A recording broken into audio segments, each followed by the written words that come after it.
sahabat Justikers, kita lanjut lagi yuk pembahasan dari salah satu tokoh Islam. Kali ini Mimin akan membahas salah satu sahabat yang hidup di zaman Rasulullah SAW.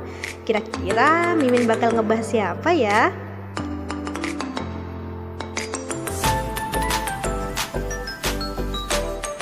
Gemar melayani Rasulullah dan merupakan salah satu dari sahabat yang banyak meriwayatkan hadis.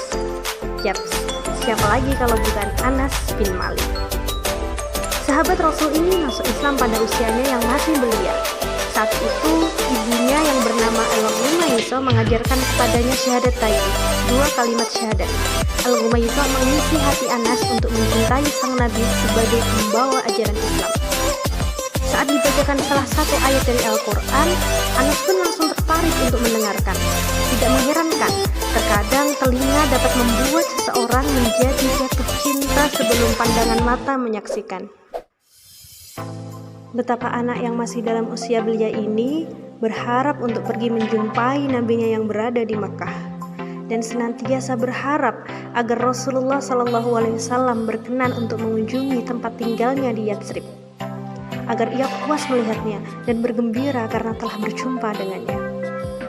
Saat Rasulullah SAW hendak tinggal dan menetap di Madinah, datanglah Al-Ghumayso binti Milhan, ibunya Anas, menghadap beliau. Al-Ghumayso membawa anaknya yang masih kecil yang diajak untuk menghadap Rasulullah. Saat itu Anas berambut poni dengan uraian rambut kecil yang bergerak ke kanan dan ke kiri menutupi kupingnya. Lalu Al-Ghumayso memberi salam kepada Nabi SAW seraya berkata,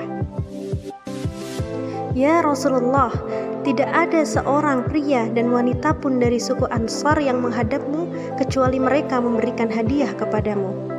Aku tidak memiliki apa-apa untuk dijadikan hadiah selain anak ini saja.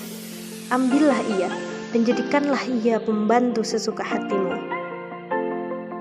Nabi SAW gembira mendengarnya dan beliau pun menerima Anas dengan wajah yang sumringah. Beliau membelai kepala Anas dengan tangan beliau yang mulia. Beliau juga membelai rambut poni Anas dengan jari beliau yang lembut. Akhirnya Rasulullah SAW menerima Anas menjadi anggota keluarganya. Anas mendampingi Nabi SAW selama 10 tahun, di mana ia mendapatkan petunjuk langsung dari Nabi SAW untuk mensucikan dirinya. Ia juga menerima seluruh hadis Rasulullah sehingga memenuhi ruang dadanya. Anas juga mengetahui kondisi, cerita, rahasia, dan kebiasaan terpuji beliau yang jarang diketahui oleh orang lain. Rasulullah SAW senantiasa memanggil Anas dengan panggilan manja dan kasih sayang. Kadang beliau memanggilnya dengan kata Unais, kadangkala beliau memanggilnya dengan perkataan anak.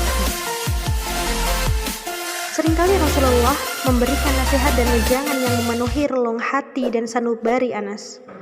Salah satunya adalah nasihat beliau kepada Anas, "Anakku, bila kau mampu berada di pagi dan sore hari tanpa ada dengki di hatimu pada siapapun, maka lakukanlah. Anakku, yang demikian adalah termasuk sunnahku. Barang siapa yang menghidupkan sunnahku, maka ia telah mencintaiku. Barang siapa yang mencintaiku, maka ia akan berada di surga bersamaku. Anakku, jika kau masuk ke dalam rumah, ucapkanlah salam, karena ia akan membawa keberkahan bagimu dan juga bagi penghuni rumahmu." Setelah Rasulullah SAW wafat, timbullah perasaan teramat sedih dalam hidupnya. Perasaan hampa menyebar ke dalam jiwanya seakan mencoba membuatnya kehilangan arah.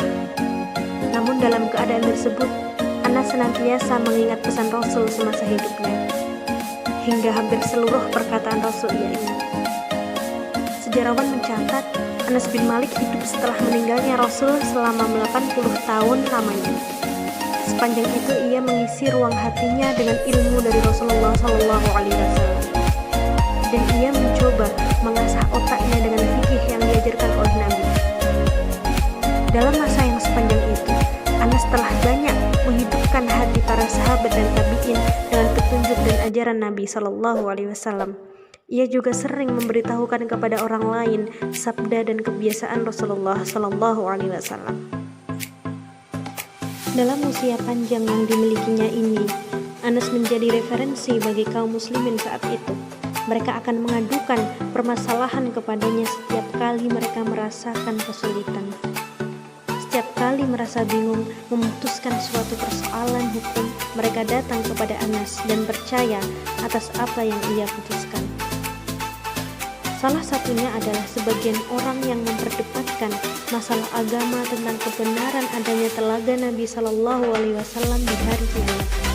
Mereka bertanya kepada Anas tentang hal tersebut. Anas berujar, "Aku tidak pernah menduga bahwa aku akan hidup untuk melihat orang-orang sepertimu yang memperdebatkan masalah telaga Rasul. Telah banyak wanita-wanita tua sebelumku, di mana setiap kali dia melakukan sholat, pasti ia berdoa kepada Allah agar diberikan air minum dari telaga Nabi Shallallahu Alaihi Wasallam." Anas bin Malik wafat pada tahun 93 Hijriah. Usianya melebihi 1 abad. Bahkan beberapa ilmuwan berpendapat bahwa Anas merupakan sahabat Nabi yang terakhir kali wafat. Semoga Allah senantiasa meridhoimu wahai khadim Rasul, mengampuni segala kesalahanmu dan mempertemukan kita semua di surga Allah dengan penuh kedamaian. Begitu banyak ibrah yang dapat kita ambil dari kisah pelayan muslim yang satu ini. Harapannya, sahabat Justikers dapat menjadikannya sebagai motivasi dalam belajar agama dalam membangun peradaban Islam ke depannya. Terima kasih telah menonton. Mimin pamit undur diri.